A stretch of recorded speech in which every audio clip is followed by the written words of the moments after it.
नमस्कार, जय हिंद, वंदे मातरम। एक बार आप सभी का बहुत बहुत स्वागत है देश के नंबर 1 सरकारी यूट्यूब न्यूज चैनल के डीएक्स न्यूज के अंदर। वहीं आप अभी तक हमारे चैनल पर नए हैं तो चैनल को लाल बटन दबा सब्सक्राइब एवं वीडियो को ज़्यादा से ज़्यादा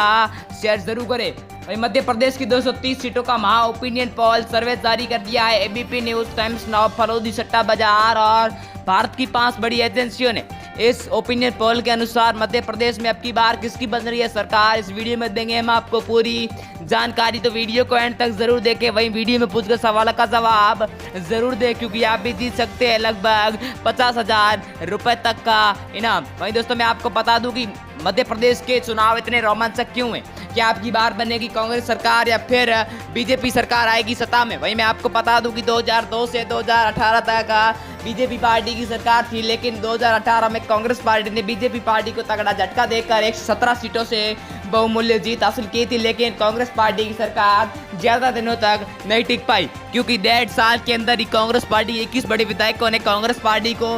इस्तीफा देकर बीजेपी पार्टी का दामन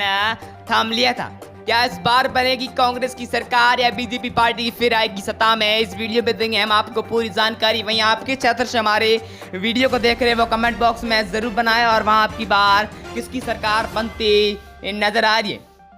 वहीं दोस्तों बात करें सर्वप्रथम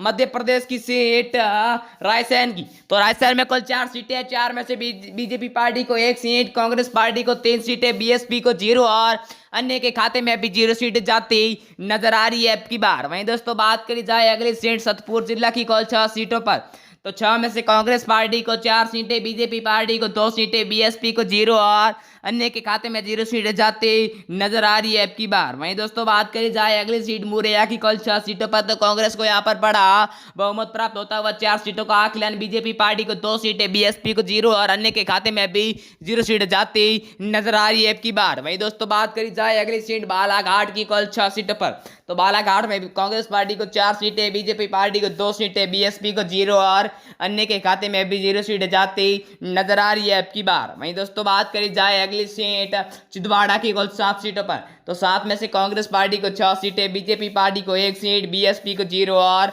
अन्य के खाते में भी 0 सीट जाती नजर आ रही है अब की बार। वहीं दोस्तों बात करी जाए अगली सीट इंदौर की कुल 9 सीटों पर, तो 9 में से कांग्रेस पार्टी को 6 सीटें, बीजेपी पार्टी को 3 सीटें, बीएसपी को 0 और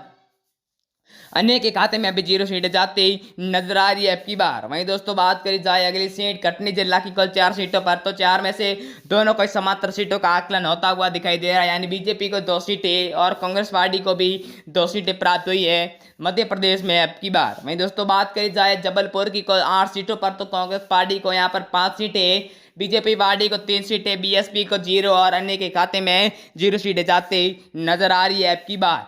वहीं दोस्तों बात करी जाए अगले सीट उज्जैन की कुल 7 सीटों पर, तो यहाँ पर बीजेपी पार्टी को बड़ा बहुमत प्राप्त होता हुआ 5 सीटें, कांग्रेस पार्टी को 2 सीटें, बीएसपी को 0 और अन्य के खाते में भी 0 सीट जाती नजर आ रही है अब की बार। वहीं दोस्तों बात करी जाए अगली सीट देवारा जिला की कुल 5 सीटों पर, तो 5 में से कांग्रेस पार्टी को यहाँ पर 4 सीटें, बीजेपी पार्टी को 1 सीट, बीएसपी को 0 और अन्य के खाते में भी 0 सीट जाती नजर आ रही है अब की बार। वहीं दोस्तों बात करी जाए अगली सीट ग्वालियर की कुल 6 सीटों पर, तो बीजेपी को 2 सीटें, कांग्रेस पार्टी को 3 सीटें, बीएसपी ने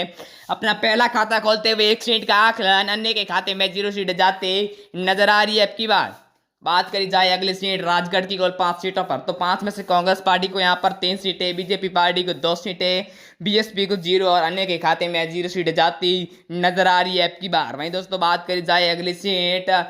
विदिशा की कुल 5 सीटों पर, तो 5 में से यहाँ पर बीजेपी पार्टी को 4 सीटें, कांग्रेस पार्टी को 1 सीट, बीएसपी को 0 और अन्य के खाते में 0 सीट जाती नजर आ रही है अब की बार। वहीं दोस्तों बात करी जाए अगली सीट बैतूल की कुल 5 सीटों पर, तो 5 में से कांग्रेस को यहाँ पर 3 सीटें प्राप्त हुई है, बीजेपी पार्टी को 2 सीटें प्राप्त हुई है, बीएसपी को 0 और अन्य के खाते में 0 सीट जाती नजर आ रही है अब की बार।